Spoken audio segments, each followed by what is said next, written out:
Hey guys, it's Ryan here with HobbiesofaMan. Once again, and today we're going to be doing our check-in video for the month of November. So, first of all, let's start with like a little bit of an update video.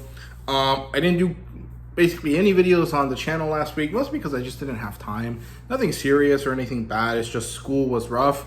I had a big exam, I had a lot of work to do for my senior design project, but it's all kind of behind me now. Now I'm kind of able to come back into the swing of things. However, I am going to be going on Thanksgiving break here soon. So I don't know if that's going to mean that the regular schedule is going to continue or not. And also thinking more into December, I do think that I will probably end up, not making any content from December 21st-ish to January 10th-ish. So there's going to be like 3 weeks where I'm not really doing anything on the channel. Not because I don't want to, but because there's going to be people over at my house and I'm going to be on vacation. And even though I could find time to record, it's ultimately kind of annoying to do so, so I'd rather just not have to think about it. So there will be kind of a small hiatus at the end of the year that is kind of standard for the channel. Sometimes I do it, sometimes I don't. It really depends. I think I have done it more often than not on the channel in these 3 or so years that I have been making content here. So yeah, that's kind of it for the update. In terms of my check-in video, in terms of the watch list, I have not really been able to consume as much content as usual, but I have consumed some regardless, right? So I watched the Killers of the Flower Moon movie, the new Scorsese movie, and generally I think it was quite good. I really liked it. It was very long though, and I really don't know if it deserved to be that long, honestly. I think it would have been a really good mini-series, like a 3-4 episode mini-series. Put it on the best streaming service that you can, make it a big thing, have it do a lot of marketing so that it could be really big. Because ultimately, I do think that the story works better as a multi-part thing than a single movie. Like the movie felt really, really long. And it wasn't bad. Like I really enjoyed it. It had a lot of fun is the wrong word because it is ultimately a very sad movie, but I was very invested in the story. I thought it was great. But there's some things about it that really made me think, and I was like, damn, dude, this sucks. And also there was this added component of like, I'm not Native American, right? But Native American people and Mexican people do share a lot of things in common, a lot of aesthetic similarities, and a lot of almost cultural similarities that you might not think about, right? And when I was seeing these characters, and most of the important Native American characters in Flower Moons were also women, I was basically seeing like my great aunt and my grandma and their family members and stuff like that. And it was really like, for some reason it was like, damn, all of these people that I truly empathize with and can see reflecting my own family are just being killed left and right in these horrible situations, and it was really, really rough. It didn't really like ruin the movie experience for me. It actually heightened it. I thought it was really sad and messed up, and the fact that I could see people that I know in those actresses was a really interesting experience. So it was weird, and the movie was really good. But ultimately, I do think that it is a movie that could have been better as a series. And I think that is something that happens very often now. And honestly, I'm not really sure why. I think that we just became used to the fact that prestige television is better than movies. Like, there is more to it. And I think that might be because of the binge thing that we are kind of used to now. I'm not really sure, but it did give me a lot of these feelings. Or at the very least, I really wish that there was like an intermission or a break in the middle of the movie. I feel like there is a place where it could have happened quite easily, but it didn't.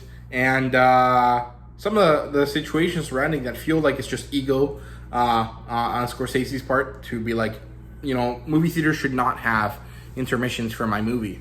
But I'm not really sure. I saw a Nando versus Movies cut or something, Nando versus Movies video about it that was talking about Scorsese's personal issue with people watching his movie with an intermission, and it did feel like a lot of ego. But regardless,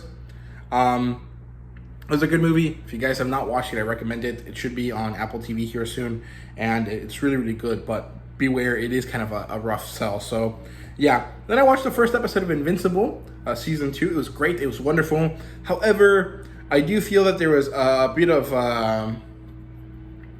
whiplash with the show because of the way that I incorporated the other universes, because the second season is basically a multiverse type story, and it opens with this very like messed up version of what might have happened in the story, and then it goes back to the normal story, and it's kind of unclear when that situation happens. So I really would have liked it to be clearer, but it's not really that important.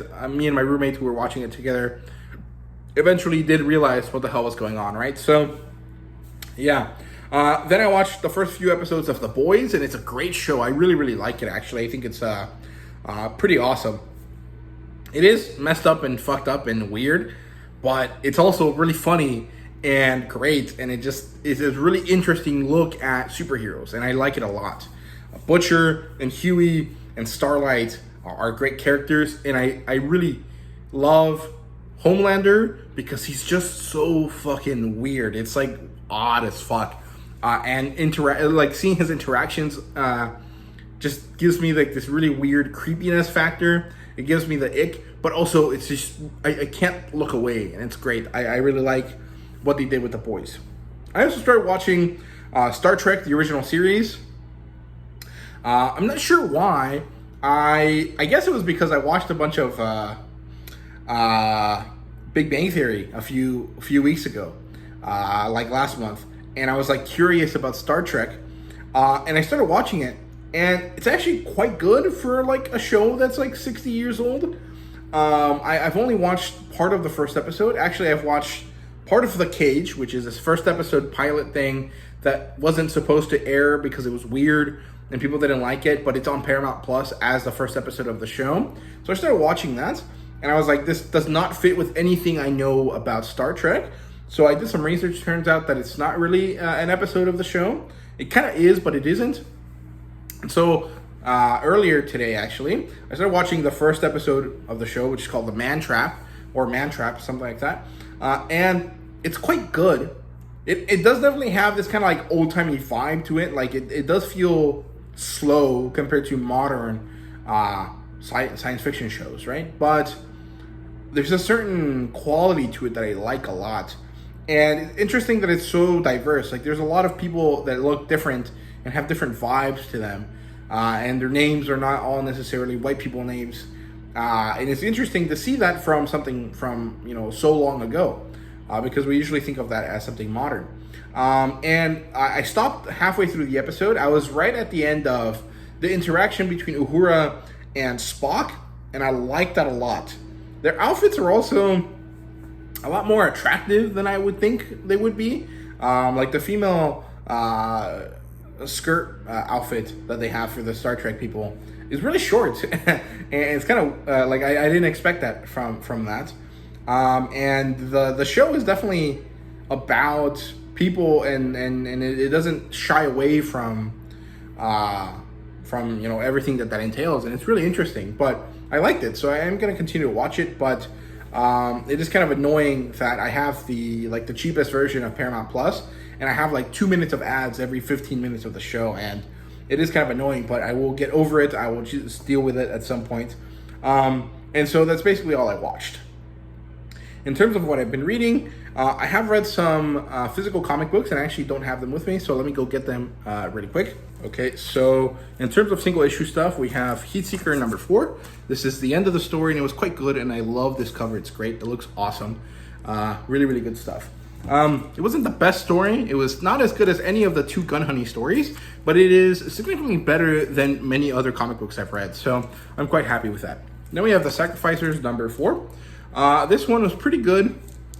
However, it does kind of spell doom for characters here soon, and it deals with the main kind of like sacrificer kid and his family. So that's interesting, but maybe I should have waited for the trade. At this point, I am thinking that maybe I should have done that. So I might end up reselling those when I finish collecting it. So then we have No One number 6. stuff happens here. We finally get to see a no one character because there's like multiple of them. There's like the original one, and then there's one that's like a copycat. And so we get to see both of them interact. And it was pretty interesting. I liked it. But it does kind of get bogged down in this kind of like murder mystery vibe to it, or like this kind of like NCIS kind of vibe to it. But it works out. And then finally we have Unnatural Order here. And I actually got this for free because, as far as I understand it, Vault Comics gave this out to comic book stores for free to let them do whatever they wanted with it. They could either sell it, they could sell it at a discount price, they could give it for free, they could do whatever they wanted to do with it. And so what my comic book store did was that they gave it to me for free. They told me that they gave it to several people for free, people that they thought would like it, to see what they thought about it. And I really enjoyed it. I thought it was great. The art style is really interesting, and the story is kind of weird and crazy, and I don't really know what's happening, but I like it and I'm interested in it. It has this kind of like sword and sorcery vibe to it, but also kind of like something that happens here actually links it directly to modern days. So I'm curious to know what's happening, and so I asked my comic book store to get me the series, within days of reading it. So I'm very happy with it. So yeah, I think it's great. I think it's really interesting. And, I really appreciate the fact that my comic book store gave it to me for free instead of charging me when they could have easily done that, and I would have been none the wiser. But I looked it up afterwards because I was like unsure why it was free and still said $5 on it. Well, it is what it is, and it was great. I really liked it.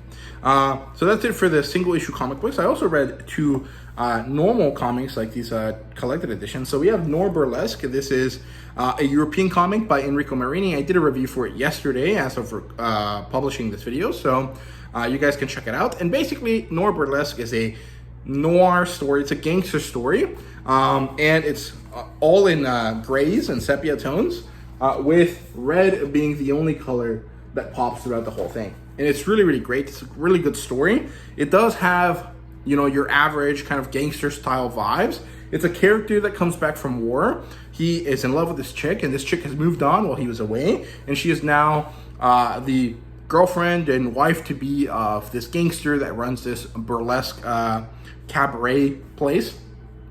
And she and our main character Slick have this unresolved sexual tension between them, and Slick has issues with the guy that is with her now, and so they have to duke these issues out in gangster kind of style warfare, and it's quite good. I really, really liked it. It was wonderful. The art style is great. The edition is also wonderful. It's nice. It's big. It's not your average kind of American version of these books, which is usually kind of crunched down to American sizes. This retains its European size quite well, and I like it a lot. And it's very good. So yeah, here we go. Some more artwork here just so you can see what it looks like. And it's really, really good. I recommend you guys get this.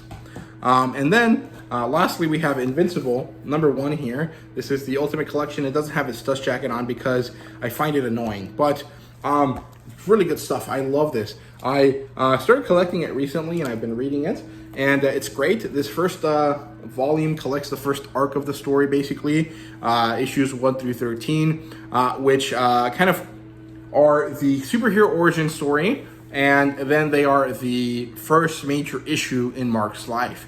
And I think it's great. It's wonderful. It's awesome. I love this edition because of the giant back catalog of stuff. The sketchbook at the end here is awesome. There was a great image that I saw that I really liked. Let me see if I can find it. This one right here is awesome. I love this image. I'm not really sure why, but I like it a lot. I think it looks great. And so, yeah, there you go. That's it for my reading list. Honestly, I have not had the chance to read any manga whatsoever this month. But I do think I have read some novels, so I will talk about them right now. So I haven't really had the opportunity to get really into it, but I have read this book that I'm showing you right now. I forgot the name of it. I think it's something Moondew. Okay, cutting in right now. The book is called The Harvest of Moondew Valley, Book 1, The Well of Shadows by D.R.R. Hatch. But it's basically a lit RPG story, and it deals with these characters that have like plant abilities, like chloromancy, I think is what it's called. And there's this kind of like dew spirit thing that this family or this race of people is supposed to guard and protect. And the prologue starts with the character dying without being able to pass on this thing to someone else. And then it goes on to a different character. And it seems like it has lit RPG elements. It was told, like it was given to me, and I was told that it is a lit RPG type story. So I really enjoyed the prologue. I haven't really gotten too far into the story, but I really like what I've read so far. And it's actually free on Amazon right now until the 14th of December, I think, or until the 24th of November. I can't remember what the days was, but it should be free right now. So I recommend you guys read it. I'll put it up on the screen again so you guys can check it out. So there you go. That's it for my reading review for my check-in for this month. Thank you guys so much for watching, and see you guys later.